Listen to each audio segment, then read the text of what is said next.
एक बार ऐसा हुआ, सरकार दो आलम सल्लल्लाहु ताला अलैहि वसल्लम बैठे रहे, इतने में एक औरत आई, एक मसला पूछा। सरकार ने फरमाया बाद में आना। ये हिकमत है।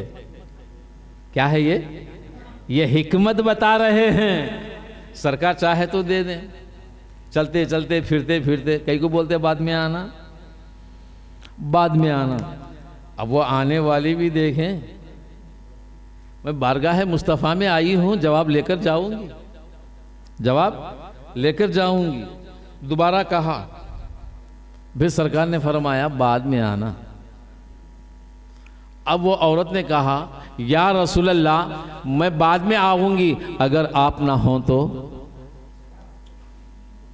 मैं बाद में आऊंगी, अगर आप ना हो तो। सरकार देखकर फरमाया, अगर मैं ना रहूंगा तो मेरे सिद्दीक से ले लेना, मेरे सिद्दीक से ले लेना। तो यहाँ इस बात का ऐलान हो गया, जो मुझसे मेरे बाद देने वाला, मेरे बाद अहकाम को बताने वाला, मेरे बाद इस्लाम को चलाने वाला, मेरे बाद दीन के बयान को मजबूत बनाने वाला, मेरे बाद सिद्दीक अकबर होगा, उसके बाद फारूक आज़म होगा। बात समझ में आई ना। और ये आयत में यही खिलाफत का यानी अल्लाह ने भी वादा फरमाया, और वादल्लाहुल लज़ीना आमनु मिनकुम, अल्लाह वादा करता है ईमान वालों के साथ, तुम में जो तुम में ईमान वाले हैं, ये अल्लाह वादा फरमाता है। वो अमिलुस सालिहात, जो अच्छे अमल करते हैं, ला यस्तखलिफन्नहुम फिल अर्द, जो तुम में ईमान वाले हैं, अच्छे अमल करते हैं, अल्लाह तुमसे वादा फरमाता है कि क्या तुमको खलीफा बनाएगा।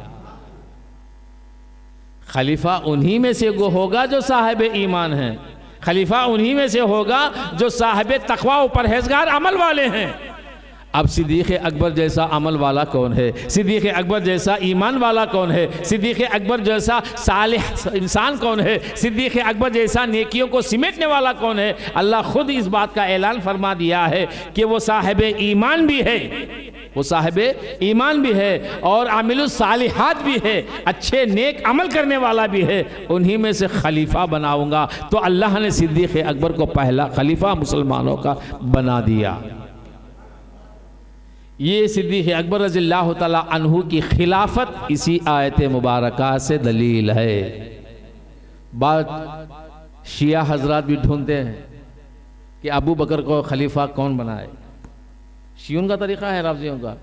बास मौला अली बनना चाहिए, सिद्दीक़ अकबर नहीं। उनके पास अक़ीदा ऐसा है कि हुब्बे अली, मोहब्बत अली में बाद सहाबा का बुरा भला कहो, माज़अल्लाह। इनको कौन बनाया? खुद आयत गवाह है सूरत नूर की। अल्लाह खुद फरमाता है कि हम बनाए। कौन बनाए? हम बनाए। और रसूल फरमाए मेरे बाद मेरे सिद्दीक़ से ले लेना। इजाज़त देगी तो माना यह हुआ मेरे बाद खलीफा संभालने वाला सिद्दीक़ होगा। ये नहीं फरमाया कि अली से ले लेना। अगर फरमा देते अली से ले लेना, अगर अली को छोड़कर सिद्दीक़ के पास जाएंगे तो ये क्या है? कह सकते हैं कि अली से ले लेना। सरकार ने फरमाया तुम अली को छोड़ा, सिद्दीक़ से लिए नहीं, फरमाया सिद्दीक़ से ले लेना। अब सिद्दीक़ की मर्जी है, वो चाहे अली से दिलाएं या खुद से दें। क्यों? ऐसे कई मसले, ऐसे कई तरीक़े ऐसे हैं कि सिद्दीक़ अकबर रज़ियल्लाहु ताला अन्हु की बारगाह में जाने वालों को मौला अली के दर पे भेजते थे, मौला अली से दिलाकर, और उन्हीं से पूरे मसले हल करके भेजा करते थे। उनकी मर्जी है। बात समझ में आई? तो सिद्दीक़ अकबर रज़ियल्लाहु ताला अन्हु की खिलाफत 18वां पारा सूरे नूर आयत नंबर 55 में उनकी खिलाफत की दलील है। और यही सरकार दो आलम सल्लल्लाहु ताला अलैहि वसल्लम ने भी ऐलान कर दिया है। तो बहर कैफ अब वो सिद्दीक़ अकबर हैं जिनका जिक्र अल्लाह तबारक व तआला, जिनके औसाफ कुरान मजीद के अंदर यार गार से पुकारा है। अब यार गार कौन है? सिद्दीक़ अकबर का मर्तबा इसलिए ऊंचा है कि वो बचपन से भी साथ हैं, गार में भी साथ हैं, गुंबद खिजरा में भी साथ हैं। वो नबी से जुदा होए ही नहीं हैं, अब खुदा कब जुदा उनसे होगा? खुदा जुदा जब होगा तुम जब नबी से जुदा हो जाओ। बात समझ में आए? मगर जब नबी के साथ रहो तो खुदा जुदा सवाल ही पैदा नहीं होता। इसलिए कहते हैं नबी के हो जाओ, नबी के हो जाओ। खुदा तुम्हारा, खुदा तुम्हारा, हाँ खुदा जब हमारा होना है तो हम किसके होना, किसके होना, हाँ। अब बाज़ लोग बोले नहीं हम खुदा के छोते है। आजकल के लोग जो कम इल्मी, जाहिल, जहालत, ना खुद समझते ना खुद को दूसरों को समझा सकते, हम खुदा के छो जाते। कुरान मजीद की कोई आयत नस में ये माना नहीं कि खुदा के हो जाओ, नबी को छोड़ो। बात समझ में आई? जहाँ भी आया है नबी के साथ हो जाओ, खुदा तुम्हारे साथ है। खुदा नबी के साथ जोड़ता है, तू नबी के साथ हो जा, मैं तेरे साथ हूँ। तो माना क्या है, सामने तेरी रहमत है तो पीछे भी रहमत हो, तू दरमियान में हो। नबी से ज़रा मोहब्बत करके देखो, मुस्तफ़ा की भी रहमत मिलेगी, खुदा की भी। क्या आपने वो हदीस शरीफ सरकार से नहीं सुना कि मुझ पर दरूद एक बार पड़ता है तो खुदा की 10 रहमतें उस पर नाजिल होते हैं। कितने? 1 पढ़ो तो, 10 पढ़ो तो, 100 पढ़ो तो, 1000 पढ़ो तो। इसीलिए फरमाते हैं दरूद शरीफ की कसरत किया करो। क्यों? खुद भी पढ़ो जिसको फरिश्ते भी पढ़ते हैं। जिसको क्या है, फरिश्ते भी पढ़ते हैं। फरिश्ते ही नहीं खुदा भी पढ़ता है। दुनिया और आखिरत में कोई कलाम, कोई जिक्र ऐसा है जिसके साथ बंदा खुदा एक हो जाता है तो वो है दरूद मुस्तफ़ा। बंदा और खुदा एक साथ, फरिश्ते एक साथ जमा हो जाते हैं। सफ एक ही खड़ी है, हाय सफ एक ही खड़ी है, जिसमें फरिश्ते भी हैं, जिसमें मोमिन मुसलमान भी हैं, और खुदा भी फरमाता है मेरे बंदो मैं भी हूँ। अब मुझे बताएं, जब सफ़ एक बनी है तो मेरे रसूल कहाँ हैं, किस सफ़ में हैं? आए, अरे वो सफ़ों में क्यों खड़ेंगे, वो तो सफ़ के आगे इमाम हैं, सफ़ के आगे इमाम हैं। दरूद यहाँ से जा रहा है, दरूद वहाँ से आ रहा है, दरूद उधर से आ रहा है, जिधर से भी जा रहा है सामने प्यारे रसूल को पहुँच रहा है। रसूल फरमाते हैं तुम जहाँ से भी भेजो, दूर से भेजोगे तो मुझे सुनाने वाले सुना देते हैं, नज़दीक से भेजोगे तो मैं भी सुनता हूँ, सुनाने वाले सुना देते हैं। माना यह है बाज़ हदीस में कि तुम जहाँ से भी भेजो, जब अर्शे आज़म से भेजता है तो तहतुस सरा में नबी सुनते हैं, आसमानों से फरिश्ते भेजते हैं, और कब्र शरीफ में सरकार सुनते हैं। ज़मीनों से हम भेजेंगे तो नहीं सुन सकते, मगर आज का मौलवी बोलता नहीं सुनते। बात समझ में आई ना? ये बहके लोग हैं, खुद भी बहक गए, दूसरों को भी बहकाने लग गए। तो बहरे कैफ कहने का ये है, अल्लाह फरमाता है सानी इस नैनी इज़ुहुमा फिल गार इज़ यक़ूलु लिसाहिबिही ला यहज़न इन्नल्लाह मअना फ़अंज़लल्लाहु सकीनतहु अलैहि। ये शान है सिद्दीक़ की। जब गार में गए, आप लोगों को मालूम ना गार का वाक़या, मेरे ये हिजरत की रात, दुश्मनों के खौफ से जब गार में गए, सरकार को बाहर छोड़ा। देखिए मोहब्बत, सरकार को बाहर ठहराया, कहे या रसूल आप यहीं ठहरो, मैं अंदर जाकर देखता हूं। क्यों? कहीं कोई गजिंदा ना हो, कहीं कांटे भराटे ना हो, कहीं मेरे रसूल को तकलीफ ज़्यादा ना हो। गए अंदर गार में, अरे यही सुन्नत है। जब कोई किसी का पीर आ जाता है तो पहले, सबसे पहले वो घर की सफाई करता है। करते कि नहीं करते? पहले वो जाता है। अब ये सुन्नत कहाँ की? अरे सीखा सिद्दीक़ अकबर से। किससे सीखा? सिद्दीक़ अकबर से।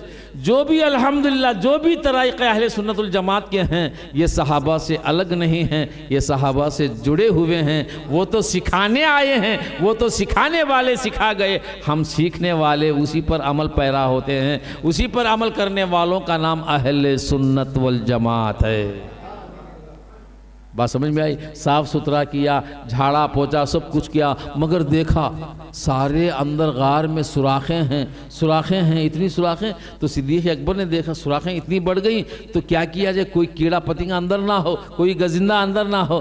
तो अपना लिबास उतारा, हाय, अपना झुब्बा उतारा, फाड़ा, उसको फाड़ कर टुकड़े टुकड़े किया, हर सुराख को बंद करते गए, सारे सुराख बंद हो गए। मगर सुराख भी कितने, पूरा लिबास अंदर चला गया, सारे सुराख बंद, मगर 2 सुराख बच गए। ये भी हिकमत है, ये भी क्या है, हिकमत है। जब 2 सुराख बच गए, सरकार को अंदर बुलाए, या रसूलल्लाह अब आप तशरीफ़ लाइए। जब सरकार आए, बिठाए, और सिद्दीक़ अकबर बैठे लेटे, और सरकार दो आलम सल्लल्लाहु ताला अलैहि वसल्लम सिद्दीक़ अकबर की गोद में सर मुबारक रखकर आराम फरमा रहे हैं। कुर्बान जाइए उस गोदे सिद्दीक़ अकबर पर जो शहंशाह है कौनैन का सर मुबारक आराम करता हो। इसीलिए फरमाते हैं ऐसे 3 गोद अच्छे हैं दुनिया में, ऐसे किसी के गोद नहीं हैं। ये गोद है उम्मुल मोमिनीन बीबी आयशा का, जो चांदनी रात में सरकार लेटे हैं। ये गोद है मौला अली का, जिस असर में डूबा सूरज निकल आया है। ये गोद है अब हज़रत सिद्दीक़ अकबर का, जो गार के अंदर सरकार को अपनी गोद में सुलाए हैं। तो ऐसे गोद दुनिया में किसी और के नहीं हैं। बात समझ में आई ना? जब लेटे, अब उन 2 सुराखों को हज़रत सिद्दीक़ अकबर ने येड़ियाँ लगाकर बंद करके लेट गए। थोड़ी देर के बाद अंदर से नोचने का एहसास हुआ, नोचना, फिर काटना, फिर तकलीफ़ देना, और येड़ियों का गोश्त काटना, इतनी तकलीफ़ सिद्दीक़ अकबर से बर्दाश्त नहीं हो रहा। मगर कुर्बान जाइए, वो सिद्दीक़ हैं, सिद्दीक़ अकबर हैं, पैर दर्द की वजह से ना इधर हिला रहे हैं ना उधर। क्यों? इसलिए कहीं सरकार की नींद जागी ना जाए, नींद खराब ना हो जाए, सरकार को तकलीफ ना पहुंचे। सारी तकलीफ अपने पैरों पर बर्दाश्त करते हैं, मगर सरकार को जगाना पसंद गवारा नहीं करते। यह है उनकी सदाकत और मोहब्बत। ऐसा भी हो सकता है अंदर कोई चीज़ है, पैर हटा सकते, कह सकते यार कोई चीज़ अंदर है, तकलीफ देती है, देख सकते, हो सकता है कि नहीं हो सकता। मगर कुर्बान जाइए, नबी सो रहे हैं, या रसूलल्लाह आप आराम फरमाइए, सारे पैर नोचना है, जो भी नोचना है नोचने दो, आज उसकी भलाई है, आज उसकी भलाई है। इतने में दर्द ज़्यादा हो गया, तकलीफ़ ज़्यादा हो गई। सिद्दीक़ अकबर के आँखों से आंसू निकलना शुरू हो गया, आंसू का कतरा गिरा, सरकार दो आलम के गाले मुबारक पड़ा। तो सरकार जाके देखा, सिद्दीक़ क्या बात है, किस लिए ये आंसू? तो फरमाते हैं, या रसूल अल्लाह, मालूम नहीं कि अंदर से कोई चीज़ मुझे तकलीफ़ देती है। अब नबी दो आलम हैं, नबी ये 2 आलम हैं, सारी कायनात के मालिक मौला हैं, सारे आलम पे रहमतुल लिल आलमीन हैं, सबके मलजा हैं, मावा हैं, गमखवार हैं, सबको देने वाले हैं, अतिया करने वाले, हदिया देने वाले, सबकी सुनने वाले आका मौजूद हैं। फरमाते हैं, सिद्दीक़ ज़रा पैरों को हटा दो, पैरों को हटाओ के देखे कौन है। जब सिद्दीक़ अकबर ने पैर को हटा दिए तो अंदर से एक बहुत बड़ा सांप निकल आया, बहुत बड़ा अंदर से आया, और आकर सरकार दो आलम के कदमों में गिर गया। है सुभान अल्लाह, सरकार के कदमों में गिर गया।